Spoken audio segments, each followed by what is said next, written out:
Hi everyone, we're Team 5 and we will explain in this presentation all the information that we gathered in the key activity. We are Víctor Ustorgio, Miguel Mota, Valentina Canderons, Sonny Miguel, José Moshe, and Mariano Gil. Each of us will present a part of the key activity and at the end we will expose our individual conclusions about the topic. Okay, so first of all, what even is soap? Like, talking in chemistry, it is composed of sodium and or potassium fatty acids, salts, and they're produced by a chemical reaction called saponification. This process consists of combining water, oil, and light. With the right prepositions of these substances get combined and they chemically transform into soap. So now the hypothesis that we came up with was like a hand stained by paint will be cleaned faster and more efficiently with hand soap zest than by soap scudo, and then the least effective will be the organic soap. Our independent variables were the hand soap zest, the scudo, and the organic hand soap. And the dependent will be the quickness and efficiency the paint stain leaves the hand or the cloth. And our objective was mainly to see what soap has the best results in the least amount of time, either the zest, escudo, or the organic one. And our experimental design was like, what did we do in order to test this hypothesis? Which in test 1, we poured 15 milliliters of paint into the piece of cloth. And with the 3 types of soap, 10 grams each, we took the time of each other to get rid of the paint. In the test 2, it was basically the same, but the paint was in the skin, and we also took the same amount of grams of the soap, and the time was taken also.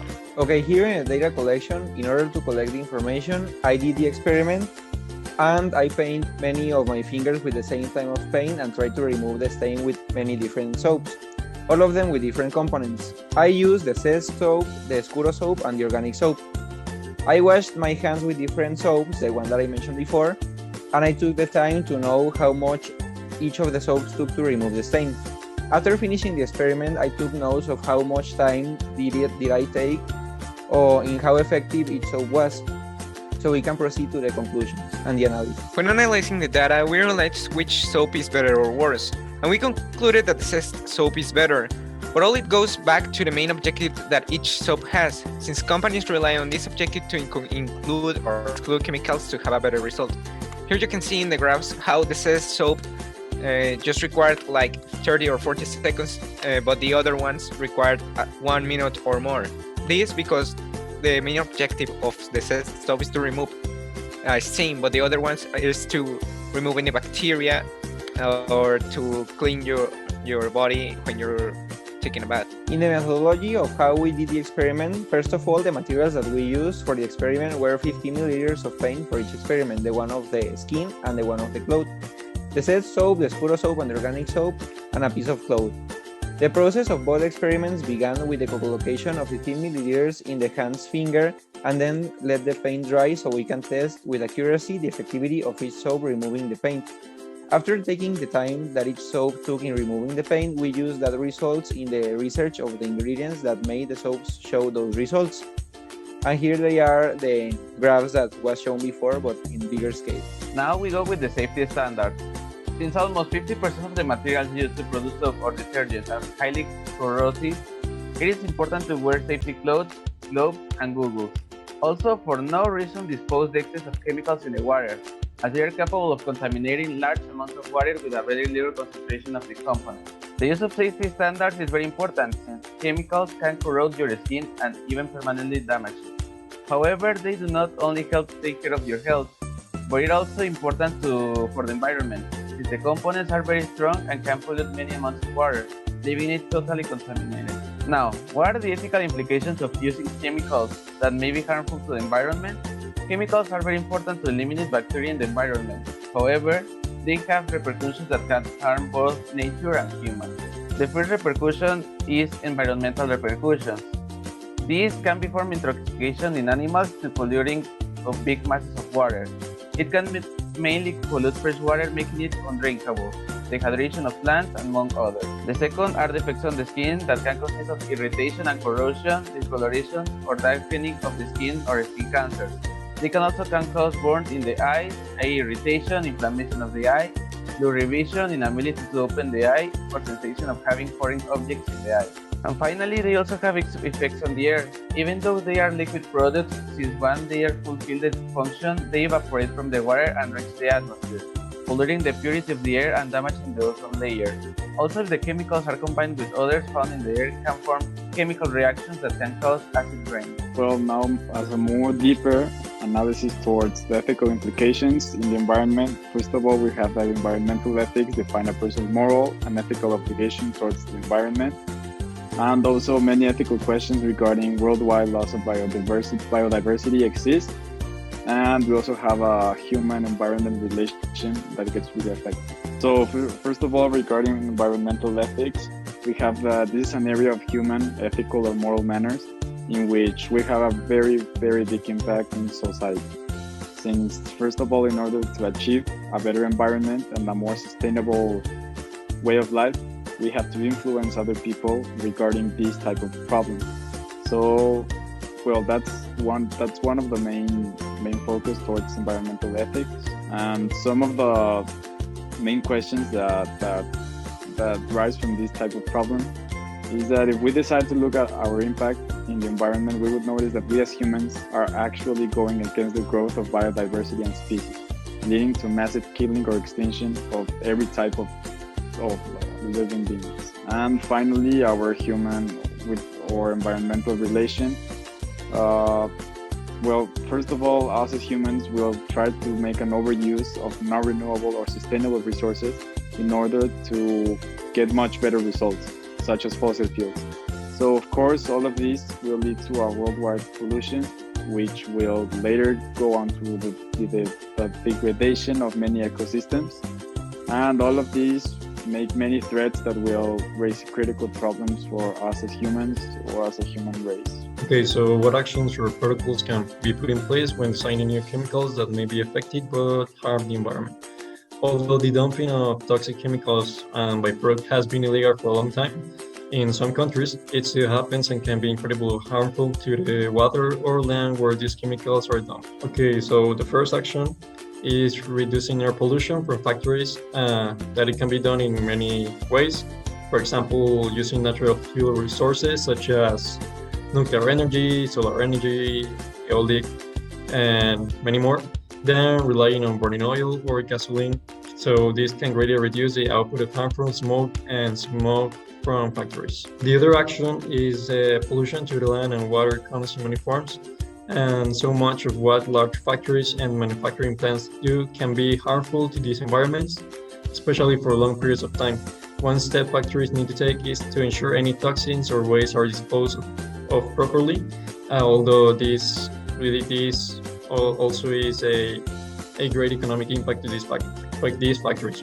And the last action is, in addition to modifying their industrial practices in many factories in order to try to stop pollution by selling certain pollutants as byproducts rather than being dumped, the byproducts are recycled and reused as raw materials for another product. So now as our third critical question we have is, does the use of biodegradable detergents improve the quality of human life and the environment? Well, first of all, there is no doubt that biodegradable materials really help the environment. And first of all, they fulfill their initial purpose of cleaning and disinfecting. And secondly, they improve the environment by using materials that can be easily recycled, reused, or degraded. So as our first focus would be human welfare, the main use of detergents is to clean and disinfect, removing at least 90 to 99% of bacteria and even viruses. So that's like the initial function that is being accomplished. And secondly, that biodegradable detergents indeed fulfill these aspects and give good results. Maybe not as efficient and not in the time that chemical with non-renewable material soaps or detergents would actually have, but at the end they both complete their function or their main mission. So then regarding the impact on the environment, other than actually making their function of cleaning, biodegradable detergents have a positive impact on the environment, giving them a better availability to be recycled or decomposed. So here we already have good aspects in the human part, in which they help us, and the environmental part regarding the earth and all of that. And finally, as our human-environment relation, we have, as I already said, a win on both sides. making a much better relations between us as humans and also towards the environment, involving what was previously mentioned as ecological or environmental ethics. But at the end, it's a very important thing. Now we're gonna talk about our individual conclusions. So first, what I learned a lot was about the hypothesis to actually question everything around us and not just go along with, for example, like the ads that we see these famous brands of soaps, for example, like Scudo, and we see that they have these chemicals and they say that they're the best and stuff. But we also forget about the natural components of organic ones and actually like their benefits that we can get from them by just being natural and not just being mainly chemical, because they don't have like as much as like ads like those famous brands have. So like to not trust everything and actually question everything that is around you and see like, okay, which one is best, and whatever society says, like which one is best, and actually like you can make a test to test it out. Then I can proceed with telling my conclusion. After watching by myself all the experiment and testing out all the soaps, I can conclude that each soap has different functions, either in the skin or in the environment, like in the clothes, or different functions. After analyzing also the results of the part of the analysis, I can say that the best soap for the skin is the organic one, because even if it takes longer or much more time to take out the stain or take out the pollutants of the skin, it is the less corrosive one, and as the other ones are more corrosive, and for avoiding being irritated and all kind of repercussions that the skin could have, the CES and the Scuro that are more chemical soaps are more useful in other aspects like cleaning clothes or all that kind of stuff. And each of the soap has its own qualities and its own properties because of their ingredients and all the components that form them. My individual conclusion in the part of that analysis is that ultra-processed products are better than organic ones. Organic ones are more supportive to the environment, are less toxic to the body. All of this because of the natural components that it has. And in the long run, it supports more our health than the processed soaps.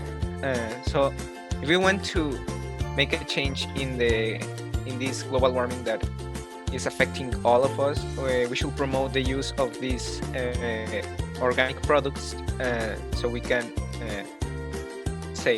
do a change in our future. So now, with all the information gathered during this practice, I can conclude that the use of protection factors is very important when producing a soap or a detergent, since the materials used are highly corrosive, causing serious damage to the skin, and also can cause serious damage to the environment, as they are highly polluting. So the use of protective equipment is essential when doing this kind of practices. In this key activity, I learned that the climate change problem is basically due to all the raw materials that are dumped, and this is caused mainly because we live in a society where there is a linear economy. This means that companies sell their products, we use them, and then we dump it. And the best solution for this is to enter to a circular economy. This means that companies sell their products, we use it, and then they reuse it as byproducts. Byproducts have a sustainable development, and also they have an adequate environmental monitoring. And well, in my individual case, I was in a certain way impressed on the way and how biodegradable products actually have the same, well, they have sort of the same impact that original chemical products have regarding our use as humans, and also their use against environment. For example, like the part of the soaps, that both of them have very good results. It's just the only difference between both of them is a very slight amount of time, but at the end they both complete their function.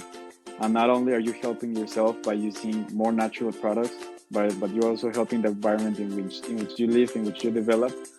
And of course, this makes much more opportunities for you to grow. And also on how we as humans have this ethical guidance, or this ethical guidance against the environment. How we have a personal relationship against the environment we have, and how our moral and our ethics get really involved regarding how we protect and how we take care of the place where we live, which in this case is our pet. So thank you all for seeing our presentation and our conclusions. Here we have reached the last part of the video and hope you have a nice day. We were the Team 5 and goodbye.